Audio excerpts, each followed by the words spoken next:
Nous allons prier pour commencer ce programme.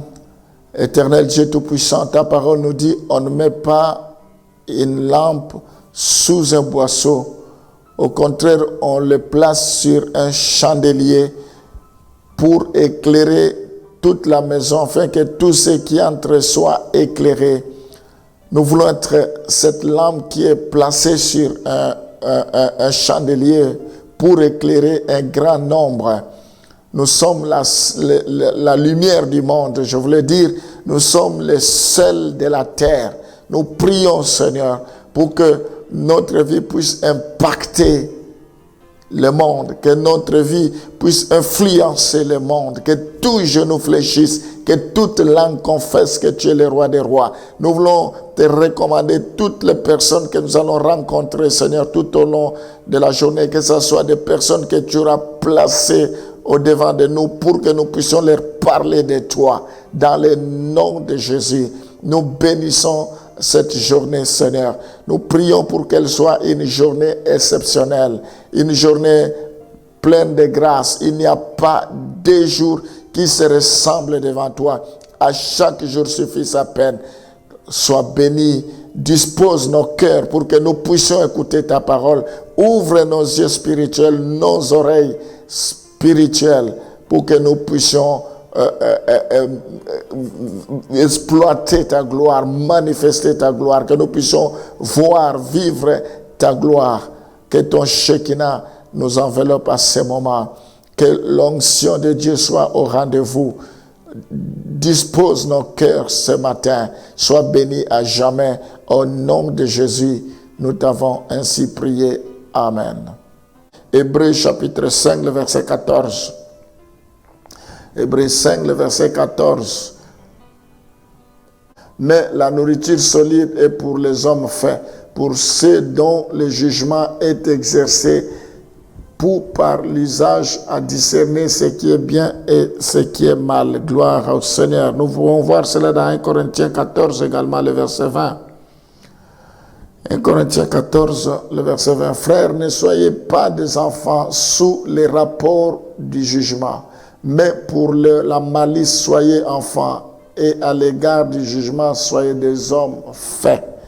À l'égard du jugement, soyez des hommes faits. Donc, il y a le discernement spirituel et la maturité de jugement.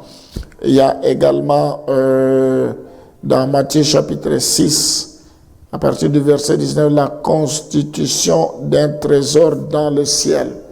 Nous ne vous amassez pas de trésors sur la terre, où la teigne et la rouille détruisent, où les voleurs percent et dérobent. Jusqu'au verset 21. Mais amassez-vous des trésors dans le ciel, où la teigne et la rouille ne détruisent point, et où les voleurs ne percent ni ne dérobent. Car là où est ton trésor, là aussi sera ton cœur. Donc, c'est plutôt la constitution d'un trésor dans le ciel. Quand on vit dans la maturité, dans la croissance spirituelle, on est en train de constituer un trésor au ciel. En retour, le croyant glorifie son Père en manifestant ce fruit. Dans Jean 15, le verset 8 à 9. Jean 15, le verset 8 à 9. Si vous portez beaucoup de fruits, c'est ainsi que mon Père sera glorifié et que vous serez mes disciples. Donc le fait de grandir, de croître, nous glorifions notre Père en manifestant ce fruit. Donc il est content de nous. Enfin, dans Colossiens 1, le verset 10, c'est ce que la Bible nous dit également, pour marcher d'une manière digne du Seigneur et lui être entièrement agréable, portant de fruits en toutes sortes de bonnes œuvres et croissant par la connaissance de Dieu. Donc, nous lui serons agréables. Il est important que nous puissions grandir. Il y a beaucoup de bénéfices.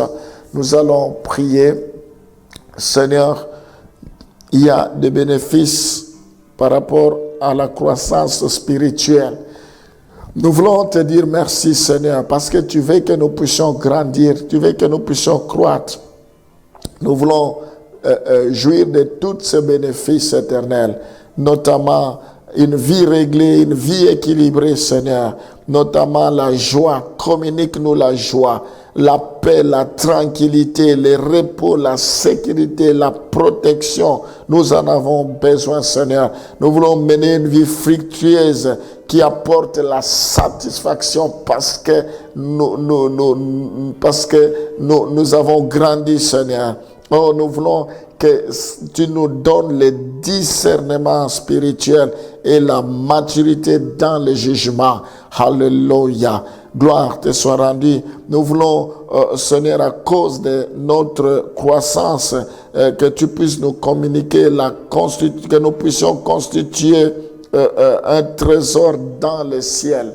Seigneur, je prie pour que tu puisses bénir chacun de tes enfants, tous ceux qui sont fidèles à ce programme. Je prie pour que leur vie change. Oh Seigneur, que cette sémence qui est tombée puisse tomber sur une bonne terre. Je prie pour que tu pourvoies tous leurs besoins. Seigneur, la Bible dit, donne-moi mon pain quotidien, que tu leur donnes le pain quotidien. La Bible dit, quel est ce père? Si son fils lui demande un pain, il lui donne une pierre. S'il lui demande un poisson, il lui donne un serpent. Si vous savez, adultère que vous êtes, si vous savez donner de bonnes choses à vos enfants, combien plus forte raison je ne donnerai pas ce que mon fils demande.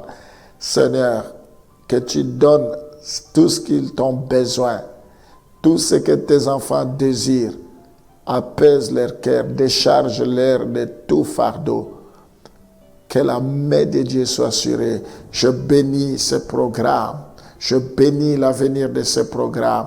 Je prie pour que tu puisses te glorifier, que tout ce qui sera fait soit toujours pour ta seule gloire. Que l'inspiration soit au rendez-vous. Que tu déverses ton onction de grâce. Sois loué à jamais.